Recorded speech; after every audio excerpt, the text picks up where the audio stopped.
All right. So now that we're working with gases, we have to be able to talk about pressure. We have to be able to make conversions. We need to be able to use them back and forth. And we need to be able to make sure that we understand how pressure units impact the calculations that we're going to make. And so when we talk about a gas's pressure, where pressure is exerted by a gas is defined to be the force divided by the area upon which the force is acting. Okay? And so we would just write that like this, where P is going to equal F divided by A. Okay, and so it's force over an area. And so oftentimes we're going to have to use atmospheric pressure as a starting point for our calculations.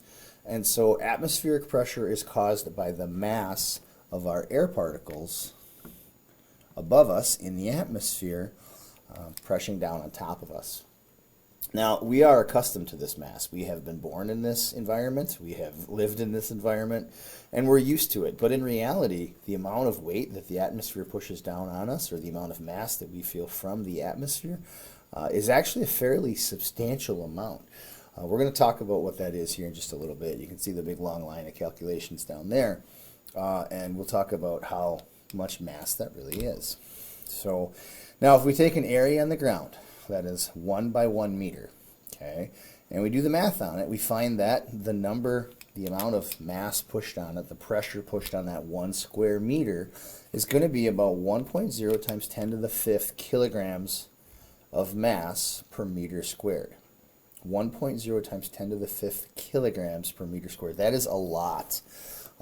That is actually defined to be 1.0 times 10 to the 5th newtons of force. Now, we are not going to work within newtons, but I just wanted you to see that kilogram times meter divided by second squared is actually the same as the unit of Newton. So now N is the symbol for the Newton, which is what the SI unit of force is. And again, I'm going to define this right now for you here in case you need to see it again. So 1 Newton of force is going to equal 1 kilogram times the meter, 1 kilogram meter, divided by seconds squared. Now, that sounds like a lot of force, and it kind of is a lot of force, but for us, we're probably not going to use these very often. Okay? We have other pressure units that have come to existence and have been used and have been more common that we will use and take advantage of. So the SI unit, the Scientific des Internationale unit of pressure, is the Pascal, named after a fellow by the name of Blaise Pascal. And I can't spell today. So a Pascal is P-A, there we go, P-A-S-C-A-L, a Pascal. And he was a French chemist way back in 1600. And so he did a lot of gas work earlier than most people, and so this is kind of an honorary title. It turns out that 1 Pascal is equal to 1 Newton meter squared, so that's that one. Another pressure unit that would be useful in terms of conversions is that 1 bar of pressure is 10 to the 5 pascals, which is equal to 10 to the 5th Newton divided by meter squared. Now, we're going to use standard atmospheric pressure a whole bunch. Okay, and the tool that we would use to measure standard atmospheric pressure is the barometer. And there's a whole lot of information about making and using barometers, but we don't really need it. We just need the number that it comes out of it. And so I'm skipping through all of that stuff because it's interesting, it's exciting, but we don't really have time for it. Okay?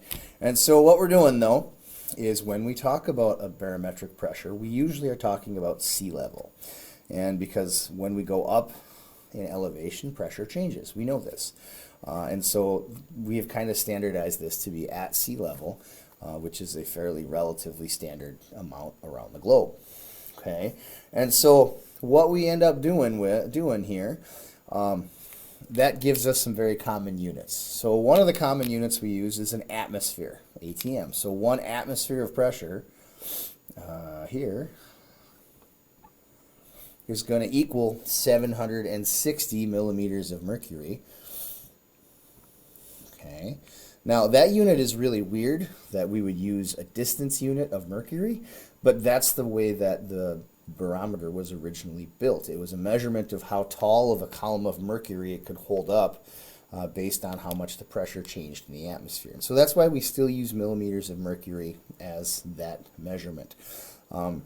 Here in the United States, sometimes you might see our barometric pressure on a weather report displayed as inches of mercury, which is just a conversion. We're not going to do that in chemistry class, so don't worry about it.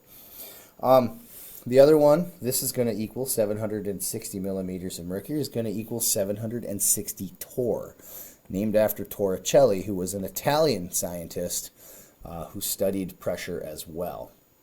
Why these two units are exactly the same and how they're useful has been a mystery to me for a while, but that's what it is. So we're just going to live with it and move on.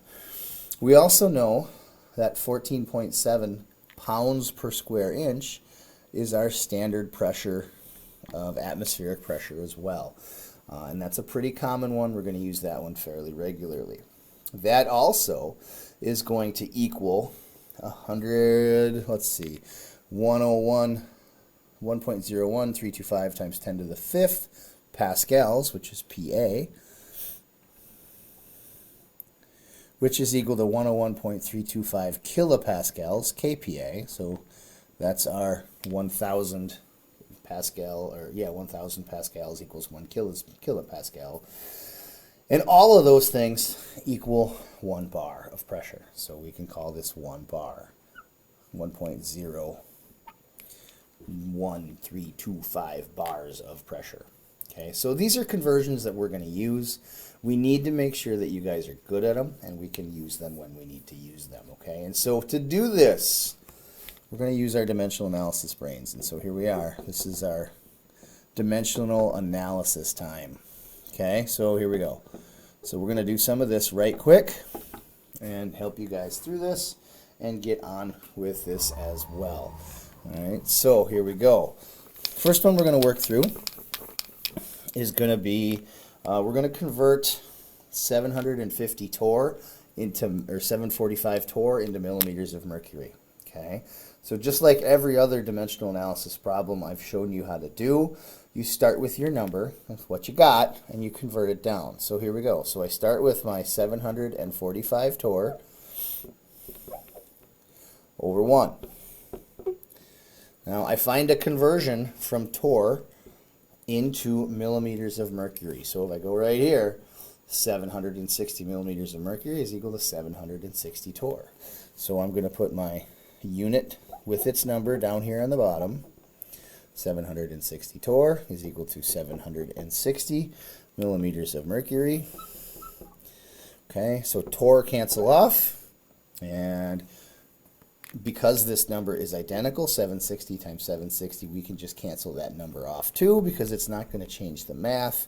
And in the end, we end up with 745 millimeters of mercury as our pressure. Now, that one was pretty easy because the numbers canceled off, but you got to see the conversion and you got to work through it. And that's really what's important, is continuing to use your dimensional analysis skills. We got, let's do atmospheres here on the bottom.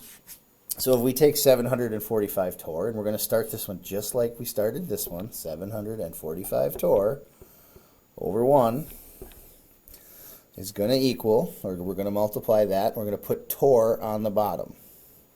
It's going to be 760 torr is our number. That got ugly, sorry. So 760 torr on the bottom. And 760 torr is going to equal, we go up here, 760 torr equals 1.0 atmospheres of pressure. Okay, so torrs cancel out, leaving behind the unit we want on the top by itself. And so now we just do the math. 745 times 1 divided by 760. That's going to give me a pressure in atmospheres of 0.980 atmospheres.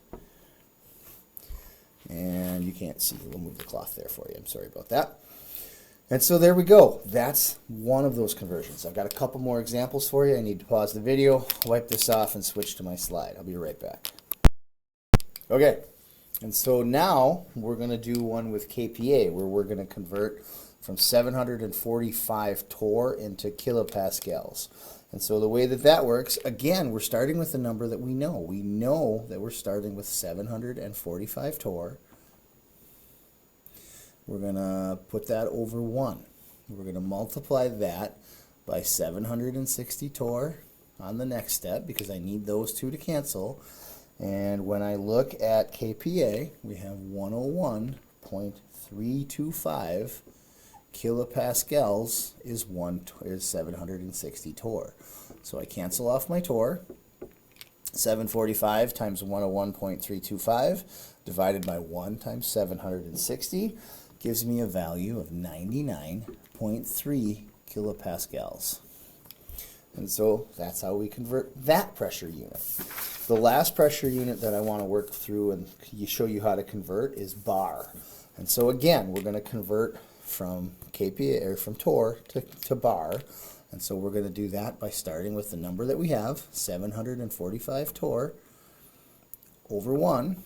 Well, I know from that big long list of conversions that 760 torr is going to equal 1.01325 bar.